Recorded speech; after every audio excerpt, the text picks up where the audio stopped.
இன்ஜினை பொறுத்த வரைக்கும் அது எப்படி டியூனிங்? அது வந்து ஸ்டாக் இன்ஜின்லேயே அப்படியே ரன் பண்ணுவாங்களா, இல்லை அது வந்து சிசிக்கு ஏற்ற மாதிரியான கேட்டகரிஸ் இருக்குமா, எப்படி அது? இப்போ 150cc வந்துட்டு உங்களுக்கு கேட்டகரி இருக்கும், ப்ரோ ஸ்டாக் அப்படின்னு சொல்லிட்டு. ஸோ ஸ்டாக்கில் பார்த்தீங்கன்னா நீங்கள் ஃபேக்ட்ரி டீமில் கொடுக்குற, அதாவது நம்ம ஷோரூம்லேருந்து எடுக்கிற பைக்ஸ் இருக்கு இல்லையா, அது அப்படியே டிட்டோ சேம் அப்படியே தான் இருக்கும். லைக் இன்ஜின் ஆஸ்பெக்ட்ஸ் எதுவும் மாற்ற மாட்டாங்க.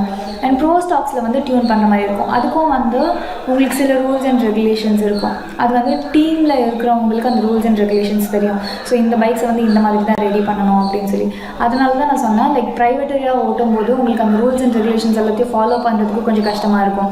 பட் டீமுக்கு வந்து அவங்களுக்கு ஆல்ரெடி தெரியும் அப்படின்றதுனால நம்ம டீமில் வந்து பார்ட்டிசிபேட் பண்ணி ஒரு சாம்பியன்ஷிப் பார்ட்டிசிபேட் பண்ணும்போது நம்மளுக்கு இன்னும் கூட ஈஸியாக இருக்கும். இப்போ இன்கேஸ் லைக் ப்ரைவேட் மெக்கானிக் வந்து நம்ம கூட்டிகிட்டு வந்து இந்த மாதிரி நம்ம ரெடி பண்ணுறோன்னு வச்சுக்கோங்களேன், ஏதோ ஒரு சின்ன விஷயம் இருக்கும், டெயில் லேம்பை வந்து விட்டுருவாங்க. அது வந்து என்ன பண்ணுவாங்க, ஃபவுல் பண்ணிவிட்டு உங்களை வந்து டிஸ்குவாலிஃபை பண்ணுவாங்க.